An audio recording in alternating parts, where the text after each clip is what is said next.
Welcome to Out of the Blank.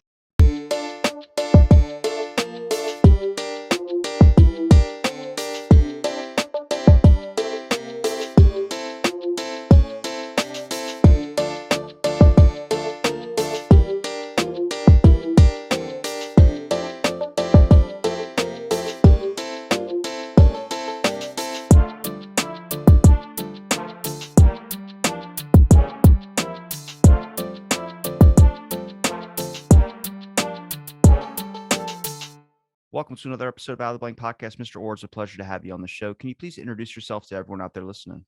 Well, thank you for having me. I am a former federal prosecutor and senior official with the U.S. Justice Department. I became interested in the JFK assassination in 1993. And in 1995, after a great deal of research, I submitted a report to Attorney General Janet Reno tracing the gunshots in Dealey Plaza with proof beyond a reasonable doubt from the official evidence record. As a result of that report, the Attorney General authorized the reopening of the JFK investigation in the late 1990s to examine some foreign material that I had observed on the bullet fragment found in the crease of the front seat of the presidential limousine. It was obvious to me from the photos that there was foreign matter there that had never been tested and could be very important. So that's how I got into JFK assassination. I was about to say, now when it comes to the JFK assassination, had you always had an interest since it happened, or was it just something that you came across and you noticed that there was a couple things that probably should have been, added into the investigation that weren't, and then that raised your suspicions? I'll give you a brief background of that. I was throwing a football outside my freshman dorm at junior college when somebody came to the landing and said somebody just shot the president. So we went up and watched Walter Cronkite on the little black and white TV. And then I had to go to town and get a haircut. I was sitting in the barber's chair when I heard that JFK had died. And those memories are indelible. I will never forget. It's like yesterday. Fast forward, I did not do anything on JFK after that until I happened to be passing through Dallas after college on a trip to the West Coast. I went through Dealey Plaza and just walked around. That was about it. The next time I got interested was watching the JFK movie, Oliver Stone's movie. I had a home theater I built in my basement. I wanted something to show it off, so I rented the laser disc of the JFK movie. And I was not impressed with Oliver Stone's military-industrial complex theory, where he had apparently hundreds or thousands of people involved in a tight-knit conspiracy. I was impressed with the courtroom demonstration Kevin Costner did of the apparent impossible path of the single bullet theory, and the screening of the movie to the jury. First time I had paid close attention to the Zapruder film in that context. So after that, I did a little research in the form of renting documentaries and reading a little bit in magazines, but not much. In late August of 1993, I was in charge of a regional office of the U.S. Justice Department. And I told my staff, talking about trial work, I said, you may have all the proof in the world, but you have to first convince the jury and make them want to find for you. You have to get their hearts. You have to convince them it's the right thing to do. Otherwise, they'll disregard your evidence. And I use the Warren Commission as an example of that. They had a pre-judgment decision as to what happened, and everything about their investigation was to develop evidence to support only that pre-judgment. And a few weeks later, an attorney that worked for me came into my office and held up a copy of the U.S. News and World Report, where Gerald Posner's book, Case Closed, was the cover story. And I read that article intensely and saw that his diagrams were impossible. Even as little as I knew about the single bullet theory, I knew his straight line trajectories were impossible. So that chance meeting where the attorney showed me the magazine, set me off on an odyssey that has still not ended. I became extremely passionate about trying to uncover all the evidence I could about JFK from that moment forward. Now, when I looking into the single bullet theory, I would say, I mean, even if you look at it or they explain it to you, just saying it out loud kind of makes you go, you have to do more mental gymnastics to try and understand it or verify it. I think the rarest thing I've ever seen with like either a magic bullet or anything of that kind of going against gravity or just going against trajectories in general was like two bullets that collided into each other. And we have that like in a museum somewhere, which was like a rare abnormality, I would say. But then there's the single bullet theory that gets created. And then once I started learning that they moved up this back wound up 6 inches to say that it came out the throat. And I'm like, well, hang on a second. Everything I've ever seen published on every media outlet has showed that the bullet entered through the back of the neck and came out the front. And it's kind of clearing that out and saying, no, that's not true at all. So I'm curious to where you started, what measurements you did, how you were able to prove that the single bullet theory or any other aspects based on the evidence that were just not adding up to what the Warren Commission wanted. Since you brought up the moving the bullet up, let me start with that. The Warren Commission, throughout the investigation, the FBI, when they did their reenactment, they used the proper bullet hole in the back of the coat, in the back of the shirt, where it was. Okay, they aimed at that point in the back when they were conducting their test from the sixth floor window. The draft of the Warren Commission report throughout referred to the shot in the back. When that draft was circulated to Commissioner Gerald Ford, later President Ford, he wrote this margin note. Well, first the draft said on this point, quote, a bullet had entered his back at a point slightly above the shoulder to the right of the spine. Bullet had entered his back. Gerald Ford wrote a margin note in the draft that said, this should be the language. A bullet, quote, a bullet had entered the back of his neck slightly to the right of the spine, close quote. The final report reads this way. A bullet had entered the base of the back of the neck slightly to the right of the spine, close quote. So that's how the bullet got up to the spine. Throughout the investigation, it was in the back. Based on that margin note, it was moved to the neck, but they missed several instances in the 888-page report where it still referred to the back. So they didn't catch all the changes. So that's where the big, I don't like to say deception because I don't think there was some massive fraud in Warren Commission, but that was a change. And I think Gerald Ford honestly believed it was in the back because that's where, and the neck, because that's where it had to be to make the Warren Commission's theory work. So he probably did that in good faith, but he shouldn't have done that so cavalierly. So that's, once you move it back into the back where it was, where there's 100% of the evidence that said it was in the back, about 4 to 5 inches below the neck. The hole in the shirt was 5 3/4 inches below the top of the shirt collar. The hole in the coat was 5 3/8 inches below the top of the shirt collar. There is no way this bullet was anywhere near the neck. So once you get that, once you accept the fact that the bullet was in the back, the single bullet theory is already impossible because the bullet has to be coming down from the sixth floor. We know it exits at the base of the neck in the front below the larynx. To get that exit point from the sixth floor, it has to enter the neck. And once you concede that it doesn't enter the neck, because number one, there would be 4 holes in the clothing, 2 holes in the folded shirt collar and 2 holes in the folded coat collar. Those holes do not exist. There's no hole in the neck in the autopsy photos.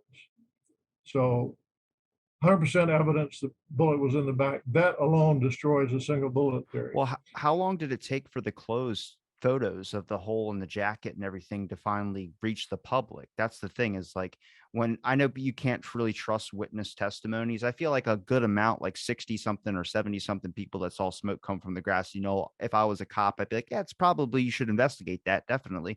But it's hard to remember, especially in the moment like that, something so traumatic, unless it's like a 9/11 experience or something like that. If there's an active shooter, you're so scared, you're not going to be able to take all the correct information in. But then it comes to looking at the evidence. Well, I go, well, a lot of this evidence was manipulated in a sense. I mean, sending his clothes off to be washed, cleaning out the limo. I mean, repairing it and doing all these things. I'm like, this is like, I mean, Kennedy's body hasn't even hit a coffin yet. Like we're still, we're transactioning all this so quickly. And I go, this is not how an investigation is supposed to be done. And anybody that sees that goes, you're scrubbing evidence, which leads to this idea. I mean, how many people out there still go by the single bullet theory? I mean, the general public probably goes, yeah, I never bought it for a second, but I've heard people say, oh, well, the angle Kennedy was moved, it went through his back and the muscle fibers out his neck. I'm like, what? Like, I'm sorry. Like, I can't. That's where we start seeing like the mental gymnastics again, where it's actually taking way more work to try and understand it than it is the most common obvious answer, which is that they manipulated the evidence by moving it up, and the shot might have came from the front. Well, to answer your question, the clothing was basically buried. It's shown in the FBI report, which almost no one saw, but the Warren Commission buried it, which they did with anything that didn't comport with their initial conclusion that this was a lone nut assassin. They did not put together an investigation. They put together a prosecutor's brief to prove a point, a single point. So anything that didn't tend to prove that was by their definition irrelevant, and anything that caused problems by such as a hole 5 3/4 inches down from the top of the shirt was buried. And you can call this sinister, you can call it what anybody would do when they're trying to make a point. They deal with 888 pages of the facts that make their point in their mind, and they disregard those facts that cut against that. It's just human nature. So I don't see any grand criminal conspiracy involved in the Warren Commission. I see incompetence, particularly with the autopsy. I see inexperience. Arlen Specter was assigned to put this single bullet theory together, or to solve the bullet trajectories. He came up with the single bullet theory. The Warren Commission had teams of 2 people, a senior counsel and a junior counsel. Arlen Specter's senior counsel was absent. He was not involved. He was a high-powered lawyer making huge hourly wages. He didn't want to spend the time on it, and he didn't. So he left Arlen Specter, a young, wet behind the ears prosecutor, not a homicide detective, to try to solve this thing. And I believe Arlen Specter did the best he could under very difficult circumstances. I, of course, blame him for the single bullet theory, but when you look at the environment he was in, he did the best he could with the facts he was given. He wanted to see the autopsy photos and the autopsy x-rays. He made himself a huge nuisance to Earl Warren to get him to release those to him, at least let him look at them. And Warren got extremely upset with Arlen Specter for bugging him about it, and he refused. So without the autopsy photos, the autopsy x-rays, and really even using the clothing to any real extent, he had no hope of getting it right. So they went astray early on because they wouldn't consider any alternatives to the initial conclusion, and they missed it. But going back to the single bullet theory, if you just look at the 2 men, they're virtually sitting directly one in front of the other. For the single bullet theory to work, coming out of Kennedy's center of his neck, going leftward and downward, it's going to hit Connolly well below and well to the left of the bullet hole that they're talking about, which was in his right armpit. If the 2 men are sitting almost one in front of the other, and one center-bodied neck is the exit point, it's heading further left and down, there's no human way that can in a straight line hit the right armpit of Connolly. And that's what our research has proven. I believe they said that it bounced off a bone or something, and that's how it ends up. Well, I said it bounced off a bone. That's the only way you get it. We could talk about that later, but they said it didn't hit any bone, but in fact it did hit bone, and I could go into that a little bit right now. Cyril Wecht and I appeared together on I guess your audience is familiar with Dr. Cyril Wecht, the famous pathologist who is one of the lone dissenters among the medical group involved in JFK. I sat down with him privately before a documentary we filmed together in 2013.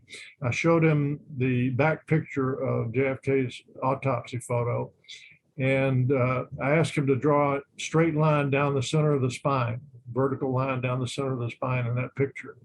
We then took the calibrating ruler that is in the photo right next to the bullet hole in the back, And we use that ruler to measure the distance from the left edge of the bullet hole in the back to the vertical center line of the spine.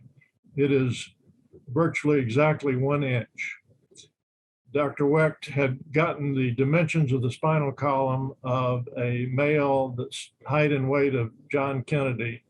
And the spinal column is wider at that point than the 1 inch would allow. So if you're going downward and leftward, as it would have and did from the 6th floor, there is no place for that bullet to pass 1 inch to the right of the center of the spinal column without striking bone. And it, in fact, did strike bone. So that's how you get the actual bullet trajectory that's not impossible, that follows the laws of nature as all bullets do. The Warren Commission's version is impossible. First of all, moving the entry point up to the neck in the rear. And secondly, saying that a straight line would enter Connolly's right armpit, which is impossible. Now, with the magic bullet, or that idea that this bullet comes out perfectly pristine, even though there was more bullet fragments in Connolly's leg that we probably could have got an answer to if someone would have been able to dig them up and be able to check his leg for bullet fragments. But that's all fabricated as well too. That was because of James Tagg. Well, in my report, I point out with photos, and by the way, I've examined the magic bullet. I'm one of the few private citizens allowed to examine from a few inches away that bullet, the fragments from Kennedy's skull, the bloody clothing from the president, the curb that they cut off of the main street with the nick in it. I have examined those up close from several inches away, and the magic bullet is not perfect. The top half is to the eye perfect. The bottom half is somewhat flattened. One edge of the bottom half is somewhat flattened. In my report to the Attorney General, I concluded from evidence beyond a reasonable doubt that that bullet did go through Connolly, but only through Connolly. That was the second shot fired. The so-called magic bullet entered the right armpit, went through 12.5 inches of chest in a straight line, knocked out 4 inches of the 5th rib. That knocking out of the 4 inches of rib was from the bullet yawing as it went through the body and slapping the rib with the bottom half. That's what flattened the bottom half of that bullet. The top half never touched anything hard, so it's still perfect. But knocking out the 4 inches of rib flattened the bottom half of the magic bullet somewhat. That bullet continued in a straight line, hitting nothing else except Governor Connolly's thigh. It was reversed by the time it hit the thigh because it had tumbled and entered the thigh, the pants above the thigh backwards, and buried about 1/4 inch into Connolly's thigh, leaving one small lead fragment inside the body there. As he was taken in Parkland Hospital on a stretcher, the only conclusion you can reach is, since that bullet was found either on the stretcher where his pants were taken off, or the bullet was found on the stretcher butting up to that stretcher, that when his pants were removed, that bullet that had only buried 1/4 inch in his thigh worked itself loose and fell on the edge of the gurney.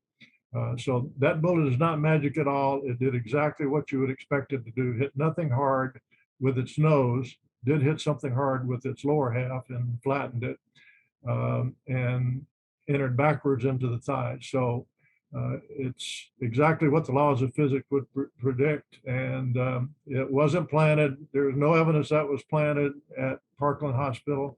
How would you plant a bullet in the proper condition to support a theory that you didn't even know what the theory was at that point?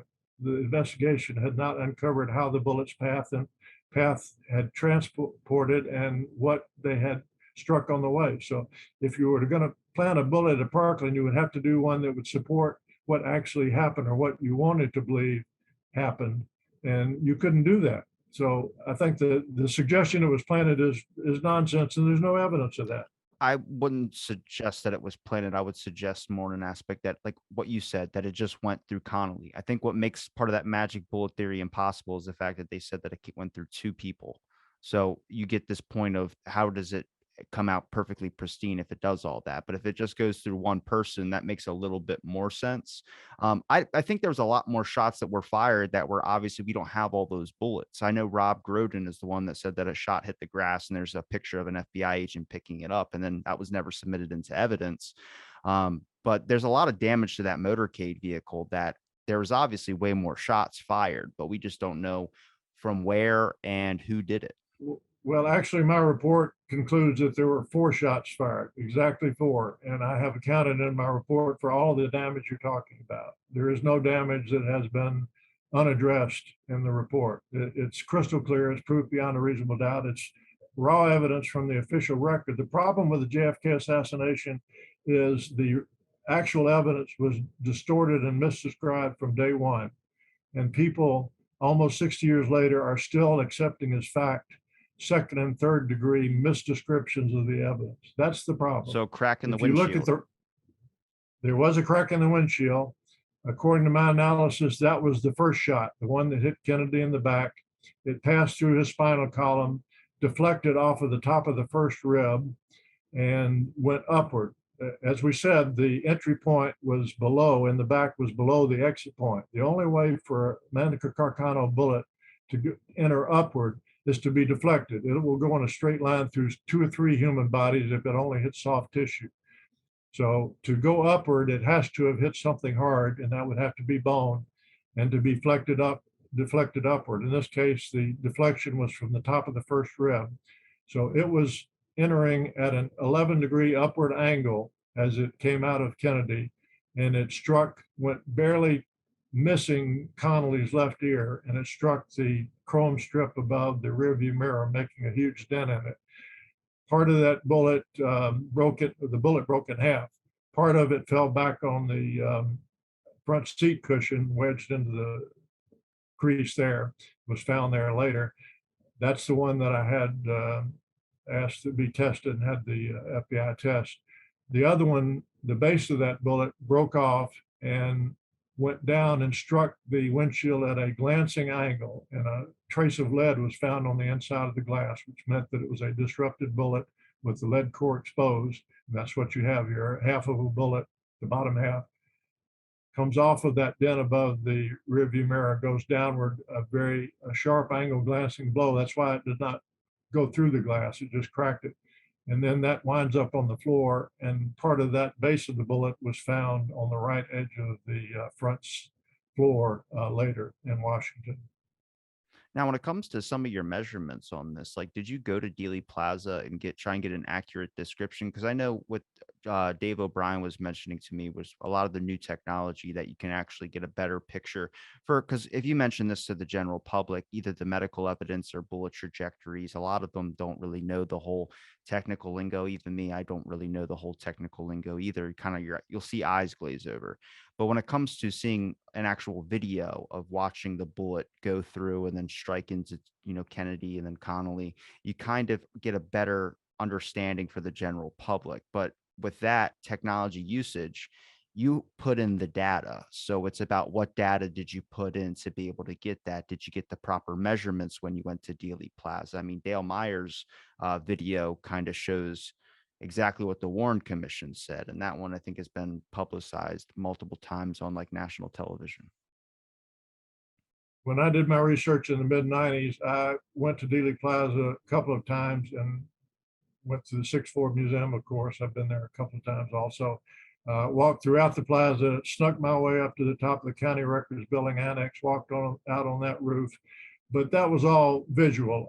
For my actual precise measurements, I had to rely on the FBI reenactment. As you know, I'm sure they took the Secret Service car, the Queen Mary, because the president's limousine was being torn down back at a factory. And the Queen Mary has different dimensions from the Lincoln limousine, and all of those dimensions help the single bullet theory. Each difference is more favorable to single bullet theory than had they been using the Lincoln.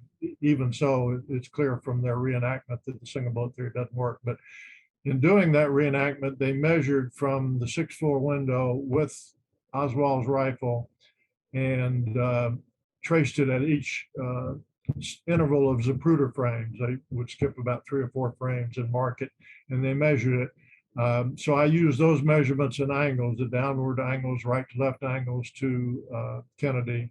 And again, they were pointing at the bullet hole in the back. In the reenactment, the FBI agent representing Connally was wearing Connally's actual coat with the actual bullet hole in it. The FBI agent representing JFK was wearing his own coat, but they had measured down the proper distance and to the right, the proper distance to mark that bullet hole with chalk and the agent's coat. So you can see the bullet hole where it would have been on Kennedy in the reenactment, and they used that bullet hole in the back, not the neck, to do all their measurements. So I used those measurements for different frames. I had different frames that were important to me than were important to the Warren Commission, but fortunately, they did enough intervals that I could get the measurements I needed. But since then, and currently, I am part of a 3D reconstruction project. I have 3 of the country's best 3D laser reconstruction experts who do a lot of forensic work in criminal trials. They are volunteering their time and resources to recreate Dealey Plaza using the state-of-the-art laser scan technology and other technology that we have available to rebuild Dealey Plaza on the computer exactly as it was on November 22. And those machines are accurate within a few millimeters. So for fixed objects like the school book depository or the Daltex building or the County Records Building Annex, the annex has recently been renovated, but until then, those buildings had not moved. And if you measure it today, presumably, and you're within a few millimeters of accuracy being exactly right, you're going to be that tolerance for 1963 November 22. So we are in the process of doing that. And to go back to your original question, so far we have used our model to recreate the single bullet theory to try to see if it would work as the Warren Commission said it did. And of course, we have proved that it's impossible, as I said earlier. But we have conducted our own measurements for the single bullet theory of the distance from the 6th floor window to the limousine and other measurements. And they compare very closely within less than an inch usually of what the FBI came up with. Now, when it comes to 4 shots being fired, and you already said that you believe one of them comes from the TSBD, do you believe that it came from anywhere else, or do you believe all 4 were fired from the TSBD? 3 shots were fired by Lee Harvey Oswald from the southeast corner window of the Texas School Book Depository. A 4th shot was fired from the roof of the County Records Building Annex, which is just across the corner of Elm and Houston from the School Book Depository. That was fired by an expert marksman with a different kind of rifle, a different kind of bullet. It was the fatal headshot. Oswald wounded but did not kill President Kennedy. Kennedy would have survived that wound through the back. All medical experts agree. But he, of course, did not survive the near perfect shot to the very center of the back of Kennedy's head from about 100 yards. This was a marksman equipped with the proper equipment, a high quality, high powered scope, and with experience shooting moving targets. None of those applied to Lee Harvey Oswald. He could not have made that shot, and he did not make that shot. It came from a different angle with different bullets. When the one shot makes a lot of sense if you talk about an expertly trained person, but why didn't you suspect the Dallas Tex building? I let the evidence tell me where it went. When you look at frame 312, the 18th of a second before the head explodes, that's less than 18th of a second before the shot. So that's the best you can do. You look at 312, you know where Zapruder's standing. You know where the limousine is. You can fix those points directly from the different photos and films taken at the time. So you know those 2 fixed points. You take the House Select Committee on Assassinations diagram of Kennedy's head with the entry and exit bullets. You overlay that on Kennedy's head in the Zapruder film at frame 312, and you draw a line. And that line goes to only one point in space. So you let the evidence tell you where the shot came from. You don't come up with theories and then try to work backwards to the evidence. The evidence, when you draw that line, points only to one place. And that place is the left side. If you're facing the county records building annex, it's the left side of the roof. What about the Harper fragment as evidence? Uh, those were pieced together. The head exploded to the front right, and numerous pieces of the skull came out. One of those was a Harper fragment. They were eventually put back together to try to reassemble the jigsaw puzzle of how the pieces came apart in the skull by the House Select Committee forensic panel. And they came up with the entry and exit holes. And the exit hole is particularly important because in the right temple, it's not an entry hole. It has the beveling on the outside of the bone. And that's basically 100% proof for forensic experts, pathologists, that the bullet was exiting and not entering. The beveling of the bone is on the outside of the bullet path, the exit side. And you have that here. You can clearly see it on the fragment that was separated from the skull and the remaining part of the skull when you put them back together. So it wasn't an entry point, as a lot of people believe, from the grassy knoll. It was an exit point. And if you connect the entry point and the cowlick in the very center of the back of the head with the exit point and the right temple, you have a straight line, and that line goes to the roof of the county records building. It doesn't go to Daltex, doesn't go to TSBD. I think with the number of witnesses that they saw this back explosion, and then the number of doctors that also verified the same thing. I mean, it brings up to concern whether any of these people are correct in their judgment as well too. And I've seen descriptions where people point right here and they say this popped off, and that's what Well, happened. But you don't have to rely on descriptions. You've got the Zapruder film. You can look at it and see exactly where the head exploded.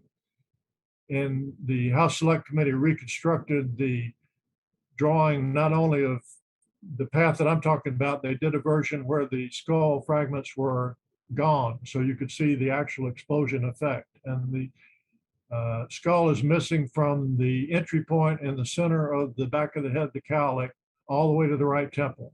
There's massive bone missing from the entry point to the exit point, but that's high, that's not low. And you can see that gaping hole in the Zapruder film. You don't have to theorize about it, you can look at it. If you want to talk about altering the Zapruder film, we can talk about that later. The Zapruder film was not altered. I stay agnostic on that one. That's a hard one for me. It's not hard at all. You can watch the Zapruder film and see where the hole is. And if you want to talk about the Parkland people, I've seen photos of maybe a dozen or 15 doctors and nurses at Parkland asked to put their hand to their fist where the hole was, and every one of them is different.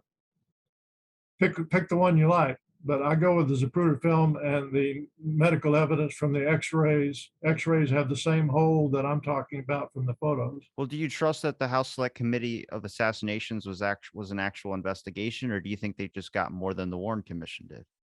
I do trust their independent components. I think they did 1,000 times better job than the Warren Commission of putting together the forensic evidence. Their conclusions I don't trust. When they go beyond their expertise and talk about where bullets came from and where they went to, they got it wrong. And in my opinion, the main reason for that is they did something very improper. They appointed a person to write the House Select Committee pathology final report. That person was a public supporter of the Warren Commission. That never should have been done. The person who wrote that report should have been a neutral party with no history in the assassination lore. And so they supported, even though they found that almost everything that the medical people did in the Warren Commission era was wrong. They wrote pages and pages of errors on the autopsy, the original autopsy. Even though they found just about everything was wrong, they said we came to the same conclusion: single bullet theory works. And of course, that's beyond their medical expertise. They can't put those external pieces together. And as I showed in my report, that's wrong. The single bullet theory is not possible. I think the House Select Committee on Assassinations investigations, I think they did what they were supposed to do, which was kind of look over the Warren Commission. And they did believe a probable conspiracy. It was a mob. I think they blamed it on the mob. But when I talked to Blakey, I go, but you weren't given the access that you were supposed to be given access. And he agreed the CIA and other organizations kept a lot of documentation from them, and it became a problem there. And I guess that's probably because there's other secret programs that were also going on as well too. I know JM Wave is the one that gets mentioned in there, which makes sense. I get that, but also you could clear up a lot of conspiracies, and we wouldn't have been sitting here for almost 60 years trying to debate back and forth on certain things if there was a come clear investigation. That's the thing. The Warren Commission reads like Oswald did it, and we're going to show you how. The House Select Committee on Assassinations reads like we're going to look over the Warren Commission, because even with the acoustic evidence, that's something that they prove probable conspiracy on. But guess what? Everyone, Warren Commission and critical or conspiracy theory people, they all disagree. They all say that is wrong. It doesn't make any sense. The acoustic evidence is junk science, and they toss it out. Where it starts going, there's so many things out there, especially if you talk to a researcher. It's kind of like, are you saying it's junk science because it doesn't fit your theory? And that's like the most difficult thing, where it's like, I'm trying my best to understand it. I had to look into the acoustic evidence. I don't necessarily understand it. I would probably stay agnostic on that as well too, just because it's such a point of contention within the community, which is like, what's the very common ground? The Warren Commission is taught in the history books as the investigation into the president's death. That's not what it was. It was everything to presume Oswald's guilt. And even then, the Oswald guilt thing, we can get to a little bit later. I'm still kind of in the middle on that one. Yeah, and since you brought up the CIA, I've of course read and heard a great deal on that. And my thought on that is that the CIA would tell you back in the 1960s, part of their mission is to lie any chance they get, any need they have to lie. That's part of their official mission. They had very much to lie about back then. They were trying to kill Castro working with the Mafia. They didn't want that to come out. They were trying to invade Cuba. They didn't want that to come out. There were many things that the CIA had a very rational reason to want to hide, other than being involved in the assassination. So virtually everything I've seen about the CIA involvement is going to motive. And I will concede motive. Certainly some people had a motive within the CIA to remove JFK from power, but you can't go that route, because with the president of the United States, there are thousands, if not tens of thousands of people who have a motive to remove a president from power. So if all you've got is motive, you don't have it. And everything I've read about the CIA, yes, they lied. Yes, they covered up ad infinitum. And it's very irritating. But that doesn't prove they were involved in the assassination. I have not seen a single bit of evidence tying a single named individual with concrete proof who was involved actively with the CIA, wearing a CIA hat, who was participating. I have, in fact, seen several people who worked for both the Mafia and the CIA who were, I believe, were involved, and who the evidence is pretty strong were involved. But I believe they were wearing Mafia hats. For example, David Ferrie worked for both the Mafia and the CIA. David Ferrie was sitting in the courtroom with Carlos Marcello when JFK was assassinated. He then jumped in a car and drove down in a huge rainstorm toward Houston and Galveston. I believe that was part of the conspiracy. Other people, Lee Harvey Oswald, I believe, was part of U.S. intelligence, but he was wearing his Mafia hat when he shot at President Kennedy, and that's the reason he was recruited by Carlos Marcello. Lee Harvey Oswald grew up in the shadow of the Marcello organization. Lee Harvey Oswald's father died before he was born. His surrogate father, who raised him like a father, was Dutch Moret, who was a numbers runner for Carlos Marcello, one of his key operatives. There are many, many connections. David Ferrie is seen in a photo with Lee Harvey Oswald in the Civil Air Patrol. He grew up in the middle of the Marcello organization. So my opinion is that Marcello recruited Oswald because his involvement would point to the federal government. Carlos Marcello's arch enemy, his most hated and detested and dangerous enemy, was the federal government, because Robert Kennedy was about to put him out of business. And he wanted to neutralize Robert Kennedy. So he took the extreme step, with the help of several other Mafia leaders, of killing a president of the United States. He felt he had no choice, because they were about to be extinguished by Robert Kennedy's successful prosecution. And he felt by killing John Kennedy, he would neutralize Robert Kennedy, and he was 100% right. Robert Kennedy never exercised any power over the mafia after November 22nd, 1963. So you can talk about CIA all you want to, and I can't rule out that renegade CIA members might have participated with the mafia, but until I see hard evidence of a named individual and how they did it, I'm not going to believe it. Well, William Harvey is usually a name that gets mentioned, but if we talk about the CIA's responsibility in this, I would say as much like JFK took the rap for the Bay of Pigs, even though that wasn't his plan, that was Eisenhower's baby. I go, the CIA was working with the mob and was developing a relationship with them, whether it was plausible deniability in the aspect of killing Castro, there was a connection there. And I go, as an agency, if you see why they're part of the cover up, it doesn't necessarily mean that they were part of the plot, but it means that they knew something was going to trace back to them and they didn't want that. It's what do you see with the Warren Commission and saying Dallas police didn't know Jack Ruby? People go, well, it makes the official narrative fit. I go, you know what's even better? It's the fact if you just look at how all these agencies are trying to defend their public image. J. Edgar Hoover's invasion into Hollywood with looking for communists. I mean, he basically distorted the whole public's perception on the FBI. He made guidelines and rules saying the bad guys could only shoot a couple of times, but the FBI agents could shoot as much as they want. And you start realizing, okay, so it's all about this I wouldn't say transparency, but it's all about this respect or trust us in these institutions.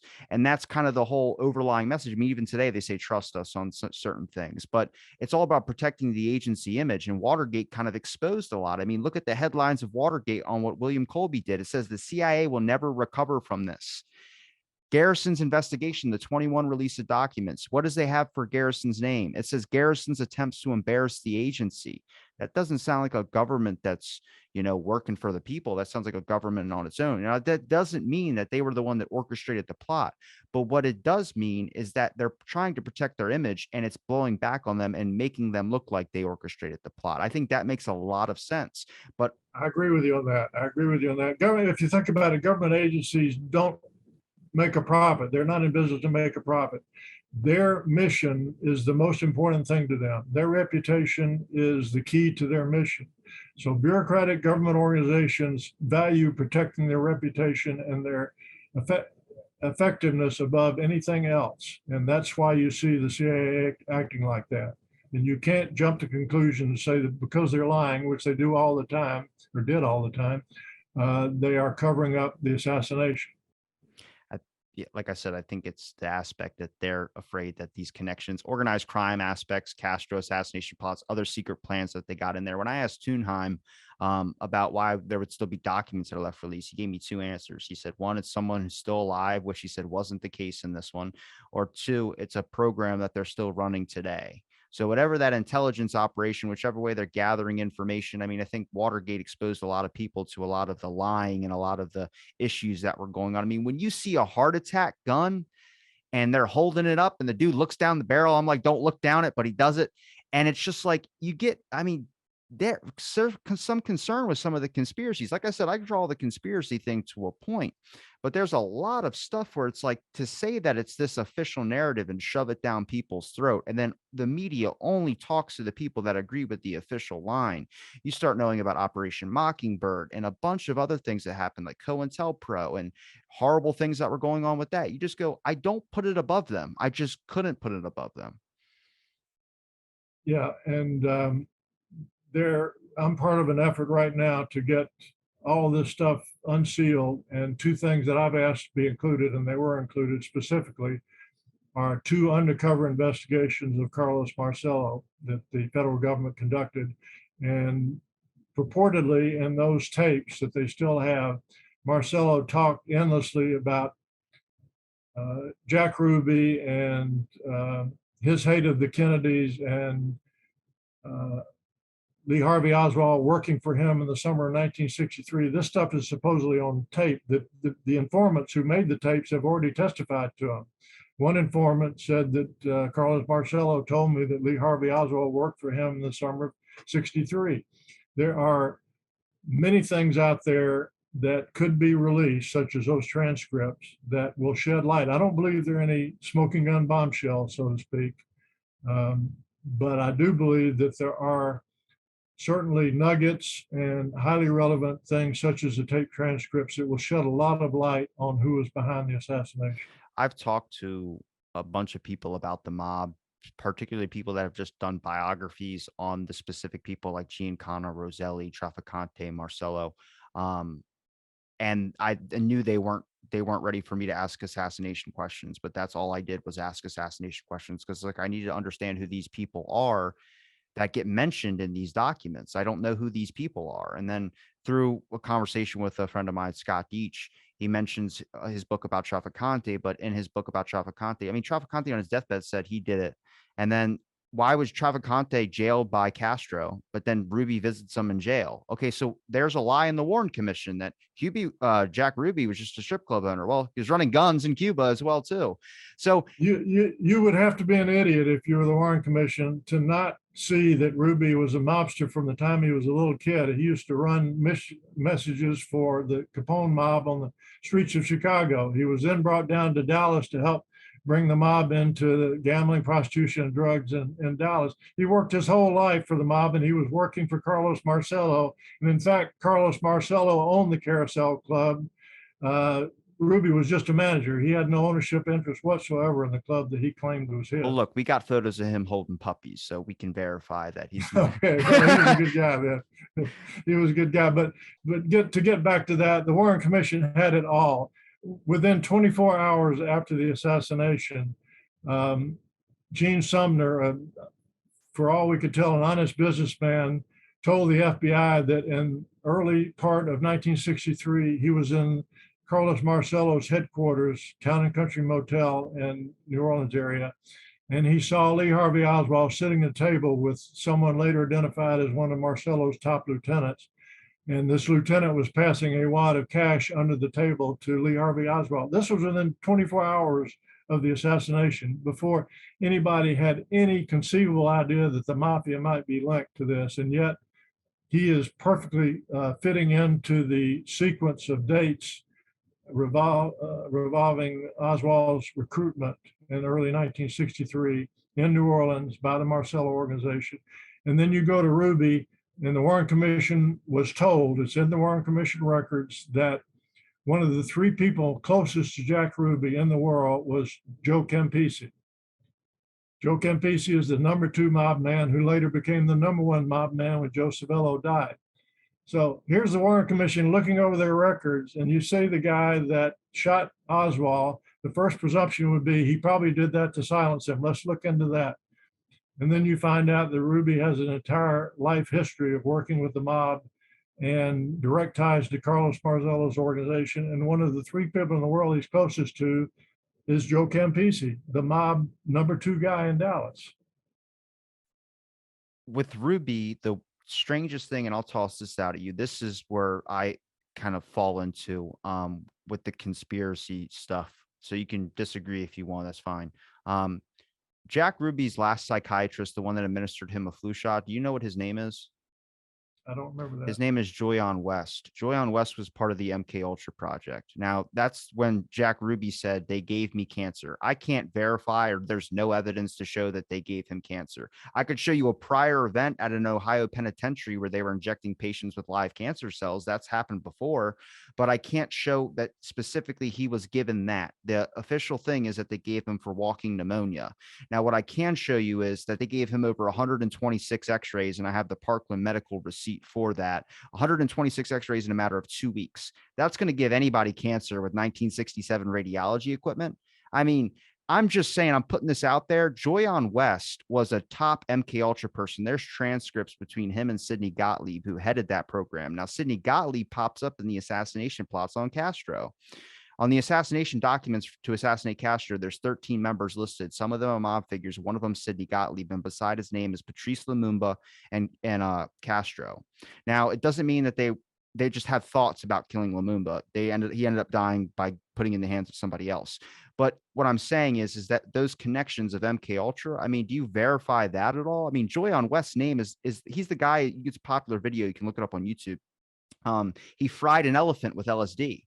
He's that UCLA doctor that denied being a part of MKUltra, lied in the court hearings that came out after his death. But he's not only the same guy who was Ruby's psychiatrist, he was Charles Manson's psychiatrist. He was Timothy McVeigh, the Oklahoma City bomber, Donald DeFreeze in the Patty Hearst kidnapping. This guy's name pops up in all these documents. And if you look up his name on Wikipedia, it says using LSD for the CIA for Korean War people, he was brainwashing them. This idea that we use biological weapons over there, which there's more evidence to show that that was more likely true.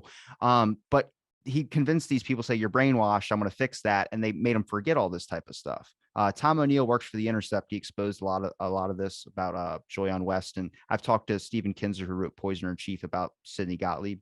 So like there's these weird connections where this guy's name keeps popping up, but I couldn't find any documentation in the archives on the JFK assassination about Joy on West. But you know where I did find him? Stamped at the bottom right of every single one of Jack Ruby's psychiatric records. But if you go on the CIA website, there's no listing of his name, where I go, he obviously exists. I'm not familiar with that thread of research. I have looked extensively into Jack Ruby's death. And in fact, Earl Rose, the same coroner who was picked up and moved out of the way to get JFK's body out of Parkland, he did the Ruby autopsy. And he said and wrote that Ruby did not die of cancer. He died of a blood clot to the lung. And that could have come, and it came from the leg. I don't know which leg, but it came from the leg. And in the autopsy, there is a description of many needle marks in his legs. So I don't know about him dying from cancer, but if you want to hypothesize that somebody killed him, then he died of something coming up from his leg into his lung. Dr. Earl Rose listed cancer as a secondary cause only because the disease weakened him. So that was not the cause of death. It was just a general body weakening, but the cause of death was a blood clot coming up from his leg to his lung with many needle marks in his leg. So you can conclude from that what you will. I just look at the way that they were using LSD as an interrogation methods. If you notice that as well too, I think there was an article that was posted in the Rolling Stones, and the CIA has a document on it talking about that article. It was an inquiry about Oswald being given LSD. Like I said, I'm just talking at this point. I'm not trying to say this is 100% fact, but I go, even with that question, it's just people immediately assume MKUltra. I go, you don't even need to do that. What it does mean is that he was an intelligence asset. If you look at the defector program, I don't know if you believe the defector program. I believe he definitely went to Russia and he was a part of this false defector program because he had security clearance for 2 weeks. And I think there's a lot of other evidence and documentation that kind of backs up the defector program, unless those are all fake. I do believe he was a false defector. He was released from the the Marines a few months early, and allegedly because his mother needed his help and she was ill. Well, he only spent a couple of days with his mother and then he headed off to Russia. He supposedly had no money, and yet he gets over through a circuitous route through Finland, the only way to get into Russia at the time. And where did he get financing? How did he know how to do that? And he immediately says that he's going to give the Soviet government radar secrets from his work at the U-2 spy base in Japan, and says he's going to renounce his U.S. citizenship. He never does either. And after a while, he says, I want to go back to the U.S., and the federal government pays for his trip back to the U.S., and he starts working in companies that do security work, such as developing U-2 photographs for the government. And he starts associating with hardline anti-communists like George de Mohrenschildt. So if you look at Oswald's real life, and by the way, his favorite TV show when he was growing up was I Led Three Lives, which I used to watch as a kid, about an FBI agent who pretended to be a communist.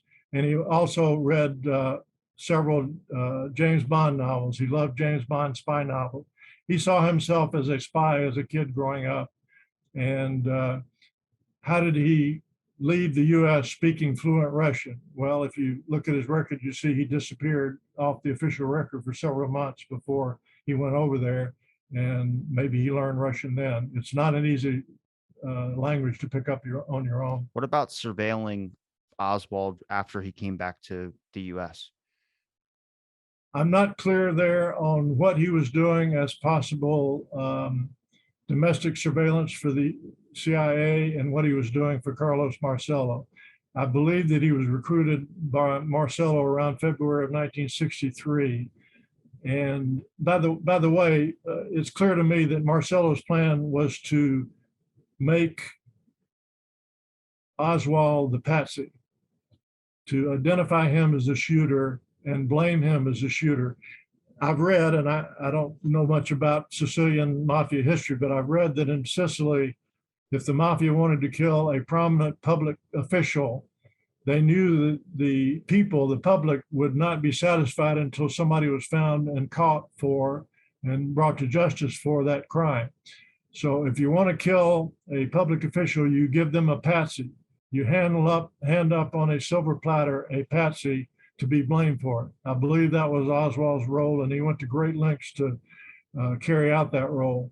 The evidence against him was just sprinkled all over the place. He made no attempt to hide it.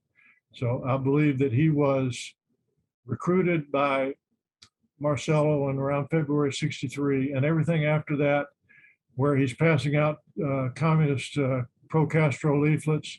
And by the way, when he was arrested for passing out leaflets on the street in New Orleans for pro-Castro politics, he was put in jail. The person who bailed him out of jail was one of Carlos Marcello's top lieutenants. Well, when he was arrested in New Orleans, he was talked about wanted to speak to an FBI agent. Yeah, yeah, and he was connected with the FBI in some unknown context, probably an informant. There's more and more surfacing about that. Another reason we need the public records to be released. But Oswald was connected with Marcello. He was working for Marcello from February '63 to November '22. I believe the plan was to put out a breadcrumb of evidence that would unmistakably lead to Oswald, and then they would get him out of the country immediately, and he would never be seen again. That would have worked perfectly had he not been stopped by J.D. Tippit. Could it have been possible that Oswald was playing the side of the intelligence agency, but was infiltrating the mob just to get notes on it, like we know from COINTELPRO and the Black Panther Party and FBI informants invading there, radicalizing them? It's possible. Again, I can't say whether some of his domestic activities were commissioned by the CIA or Marcello, because as I mentioned, Marcello wanted to blame the CIA, he wanted to blame the federal government for the assassination. So he recruited Oswald because of his federal government intelligence connections, knowing that the finger would be pointed back at them, and laid out for months ahead, laid out evidence leading a trail of breadcrumbs that could be followed in hindsight to make it seem obvious that Oswald was planning this and did it on his own. But I believe the plan was to get him out of the country within 24 hours, and no telling what they told him, but he knew the Marcello organization from growing up with him. He knew that if he refused to participate, he was a dead man, and possibly his family was threatened. So I think he was a recruit. I'm not sure he was a willing recruit. I doubt it, but he saw he had no chance but to go along. And who knows what he was told would happen to him after he was removed from the country. We'll never know because he didn't get that far. If you look at like the middleman aspect, there's Trafficante and then Roselli, and then there's Harvey. So Harvey would go to Roselli, and Roselli would go to Trafficante or go in Giancana, and that was like Roselli was the middleman.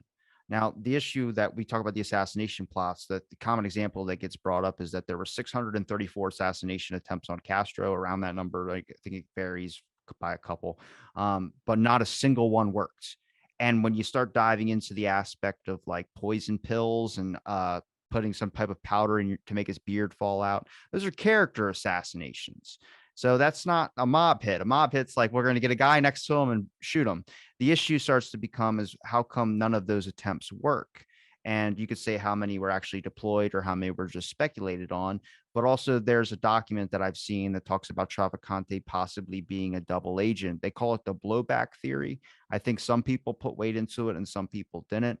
it would make a lot of sense if you look at like from a business aspect. And this comes from my conversation with the guy, Scott, I was telling you about, who did books on Trafficante.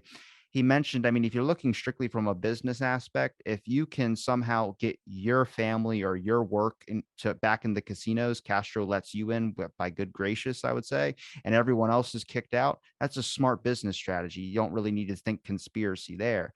The issue starts to become is Roselli's found in a barrel and Giancana's found shot to death in his apartment. Now, I've heard varying degrees on who did that, and I Right before they were testifying before federal agencies in the assassination investigation. So that's the key timing there. So I don't know who you suspect was possible in doing that as well too. I mean, they had Alvardo and they had Rose. I mean, Alvardo was a liar, but they had Roselli that was giving some. I mean, you could take it. I don't even think the government really I guess, believed it. Whatever he was saying, they said it was too much or it was too real, I would guess, to say that it made any sense. They thought he was just lying or fabricating things. But then I don't know whether Trafficante was a double agent or not. I do believe that, and let me do an aside here. My report to Attorney General was limited to the trajectories of the gunshots and the evidence supporting that in Dealey Plaza. That's where my focus and my expertise is. But I've, of course, read thousands and thousands of pages on what we're talking about now. So I don't claim to be an expert on that, but I'm telling you what I believe to be reliable information. I believe that Trafficante and Marcello were deeply involved with the federal government in trying to get their casinos back in Cuba. Once Castro nationalized those casinos, they were out vast sums of money, the mafia was, and they would have done anything to get them back. And they were doing anything with the federal government to try to get rid of Castro. So I believe that those efforts were underway, which tied very closely the mafia with the CIA, but also the key people you mentioned, the evidence establishes to me that those people were also involved in the assassination as mafia members. Rosselli, Trafficante, Marcello, Giancana. And you've seen the evidence. Giancana's founding members have talked about his involvement. There's no secret here. Multiple confessions by each of those people as to being involved in the JFK assassination. They just don't get any publicity.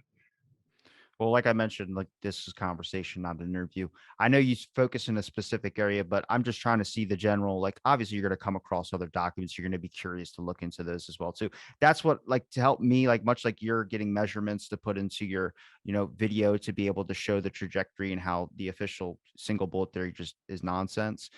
This for me is like to be able to understand your perspective and where you stand on this so I can understand, like, do you actually care about the assassination, which obviously you do, but it just helps me get to that level as well too. Like, I mean, I could sit there and be read a speech off of a template of questions that are usually asked or something like that, and you can break it down like a book does.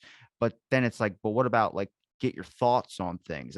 Think that helps reveal a lot about, a person's interest in it as well too. I don't mind doing that, but I fear sometimes that when you get into this area, you start sounding like it's conspiracy nut. And first of all, I don't like the word conspiracy, in particular conspiracy theory, which the CIA came up, which is 1035 a very 960. a very dirty word, dirty phrase right now. Conspiracy is a legal term. It just means two or more people committed a crime. And I like to say the JFK assassination was a criminal partnership of a small number of people, as you would expect to be if something stayed secret for 60 years, virtually secret in terms of no prosecutions and no clear identified participants. But when you start talking about what we're talking about now, you start sounding a little bit like a conspiracy nut. But everything that I've said is backed up by hard evidence. The CIA working with the mafia and trying to kill Castro is overwhelming hard evidence that these are not theories. This is not speculation. People in the government have admitted that these things took place, and there are documents showing they took place. Well, the interest is trying to teach the public that, like, a heart attack gun's real. A lot of this stuff is real. There are real things out there, and you can't just roll your eyes and say conspiracy at this stuff. And that's why you try and get the public in on the conversation. I think way too much time has been spending trying to understand the who or the why. And I go, how about just give them a bunch of things and then don't give them an answer? And people are like, what? And I go, as soon as they see like a lot of things that don't start making sense, like the rifle at the book depository building. We could talk about this as well too. 3 shots fired, 3 shell casings found on the ground, 1 in the chamber. If you did 3 shots and you blew off Kennedy's head, why the hell are you reloading? I mean, it's a simple thing like that where what is the audience going to say who's allegedly not a conspiracy theorist? They'll start going, yeah, that doesn't make sense. Okay, then now you're entering the discussion for the public to get interested in it. Where, I mean, even if the release of documents come out, do you think that they're going to change the official story, or is it just going to be solidified in history because they've been doubling down on it so long? You just brought up a great point I want to focus on right now. The FBI did massive searches for where Oswald got his ammunition. You would expect if somebody goes to an assassination, they're going to have a box of ammo left back at home with some loose shells lying around on the dresser top. They did a massive search and never found out how Oswald acquired any Mannlicher Carcano cartridges. No purchases, no partially open boxes, partially used boxes back in his apartment, nothing, not a trace of evidence that he ever acquired any Mannlicher Carcano cartridges. But yet, he comes to the assassination with a 6 cartridge clip, and he has only 4 bullets in it. Who brings 4 bullets to an assassination? He clearly was not suicidal. He killed Tippit to get it escape when he got caught. He was not suicidal. When you go to an assassination and up on the 6th floor firing bullets, you expect you might have to have a shootout to get out of there. Why would you bring 4 bullets in a 6-cartridge clip? And that's it. So number one, where did he get the bullets? Nobody knows. Number two, why only 4? And in my report, I say why only 4. My inference from that is that he was directed to fire 3 shots too quickly to try to kill Kennedy. If that didn't work, the expert shooter would have to fire the coup de grace. And the 3rd shot was to cover that coup de grace shot. So 3 bullets for firing in the direction of Kennedy, and the 4th bullet left in the chamber to identify the type of ammunition he was using. So they can easily match it to the ones that they found fragments of. So everything was with a purpose. The 4 bullets all had a purpose. But if this were a lone nut assassination, why come to an assassination with only 4 bullets? It's a very, very good point. Do you think that with the release of documents that the official story will actually change, or do you think they'll just double down on it? I'm getting frustrated. I've been talking about this for decades. I can't get anybody to listen. I'm listening. I can't get anybody to focus on what I'm saying and start making changes. I did when I mentioned talking Dr. Cyril Wecht. After he became exposed to my reasoning, he added to his speeches that the bullet was deflected inside of Kennedy and exited at an 11-degree upward angle. That, as far as I know, only appears in my report, and he was exposed to it when he was asked to read my report. So that one little victory is somewhat sweet, but I would have expected massive changes in the interpretation of what happened rather than this one little thing. Everything that I've written about the trajectory of the bullets is verifiable in the official record. About 99% of it is official evidence. So take a look at it, figure out, is this right or wrong? Challenge me, disagree with me, but do something. So I'm tired of talking for decades and nothing happening. And I don't have a lot of hope that it will change because, frankly, people at this point are numb. They've heard conspiracy theory number 355 and they're sick of it and they don't know which one to believe, so they don't believe any of them. I don't know. I feel like what I've set out is perfectly reasonable. It is backed up by hard evidence. It is completely 100% in accord with the laws of physics and nature. It is not a theory. It is proven. Let's look at it and either disagree with me or agree with me and move forward with the right path. Throw the single bullet theory away and find out what really happened. And as far as I know, I'm the only person who has done extensive work to find out what really happened and support that by evidence. Everybody else talks about theories and talks about the horrible work that the Warren Commission did and how everything was wrong. but then they walk away and they don't try to find out what was right. I respect that. And I appreciate the work you've done as well too. And I appreciate the time you gave me to talk on my show, John. Is there a place where people can find your website and also see your videos as well too? And if you have anything else you'd like to promote? Yes, I sent you the link to my website. If you can post that below the video on YouTube, that would be great. It's, I'll tell you now, it's one word, mountainrivercabins.com, all lowercase, Mountain River Cabins, no spaces, no periods, mountainrivercabins.com/JFK. That's got my report and everything you need to know to get started on researching what really happened in Dealey Plaza. And I'm going to link it all in the description. It's been a pleasure chatting, and thanks for listening to this episode. Out of the Blank.